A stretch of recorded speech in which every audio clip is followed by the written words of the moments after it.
지금 드리는 설명은 이 두 개 문법이 아예 구별이 안 되는 초급자 분들을 위한 설명입니다. 중급자, 고급자 분들은 이 두 개 문법이 미묘하게 겹치는 부분이 있어요. 이 교집합 부분 때문에 헷갈리실 텐데 지금 이걸 보는 건 아니고요. 초급자 분들이 앞으로 예문을 볼 때 어떤 식으로 봐야 하는지 핵심 키워드를 설명드리려고 합니다. 일단 와케다, 하즈다가 언제 헷갈리냐면 이 앞에 오는 문장이 거의 똑같은데 어떨 때는 이게 와케로 끝나고 어떨 땐 이게 하즈로 끝난단 말이에요. 근데 이 앞에 문장이 거의 똑같을 때가 있어요. 이게 왜 그러냐면 와케다는 납득으로 보셔야 되고 하즈다는 추측으로 보시는 겁니다. 이게 키워드예요. 예문을 한번 보실게요. 예문을 극단적으로 비교해 보겠습니다. 위아래 예문에서 이 앞에 전제 부분이 지금 똑같아요. 김상은 도쿄에 쓴데모 나가이까라 도쿄에 산지 오래됐기 때문에 라는 의미입니다. 와케 같은 경우에는 내가 김상이 일본어를 하는 걸 본 적이 있는 거예요. 일본어를 잘하는 걸 본 적이 있는 겁니다. 아니면 다른 사람을 통해서 김상이 일본어를 되게 잘한다는 사실을 들었어요. 뭐가 됐든 나는 김상이 일본어를 잘한다는 사실을 이미 알고 있는 겁니다.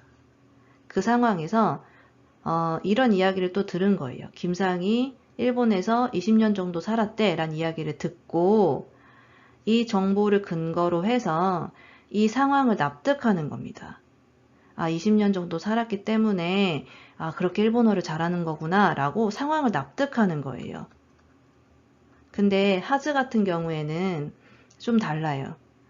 하즈는 내가 김상이 일본어를 하는 걸 본 적도 없고요. 일본어를 잘한다는 이야기를 들은 적도 없어요. 내가 들은 건 김상이 일본에서 20년 정도 살았다는 것 뿐이에요. 근데 상식적으로 20년 정도 살면 일본어를 잘 하겠죠. 그래서 이 앞에 있는 정보를 근거로 해서 추측하는 겁니다. 근데 사실 20년 정도 살아도 못할 수도 있잖아요. 그러니까 사실 여부랑 상관없이 이건 주어진 정보를 근거로 해서 추측하는 겁니다. 위아래가 상황이 좀 다르죠. 이제 이 설명이 이해되시죠?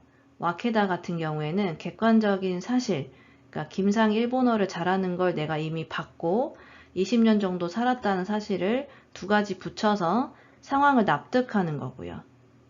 그 다음에 하즈다는 20년 정도 살았다라는 그 객관적인 사실에 내 생각을 좀 넣어서 주관적으로 추측하는 겁니다.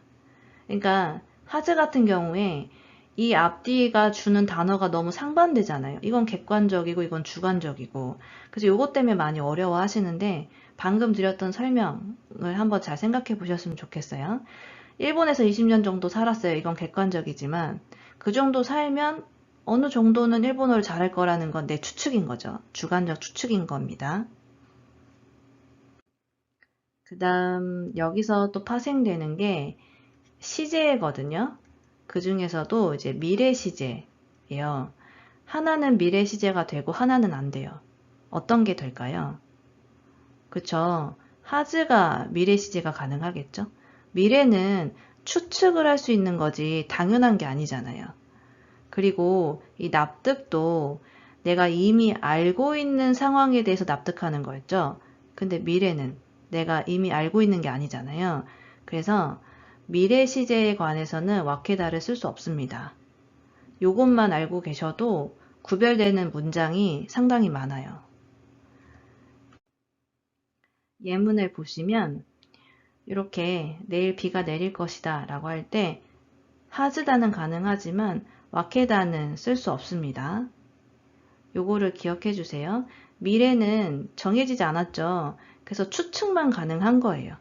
그리고 하즈다의 대표 키워드가 추측이기 때문에 하즈만 가능합니다. 와케를 쓰시면 안 돼요. 그럼 여기서 조금 더 들어가 볼게요. 와케다가 미래가 안 되긴 하는데 확정된 미래인 경우가 있어요. 그럴 때는 또 와케다가 가능합니다. 저희가 어제 보셨던 요 예문 있었죠. 내일부터 여름 휴가인데 계획은 다 세웠어? 이런 의미잖아요. 이게 내일부터 미래이긴 하지만 여름 휴가 날짜는 언제 나오죠? 보통 늦어도 한 달 전에 나오죠. 보통 2, 3개월 전에 여름 휴가 날짜가 나오잖아요. 그러니까 이미 확정된 미래를 이야기하는 거기 때문에 이럴 때는 와케를 쓰셔도 됩니다.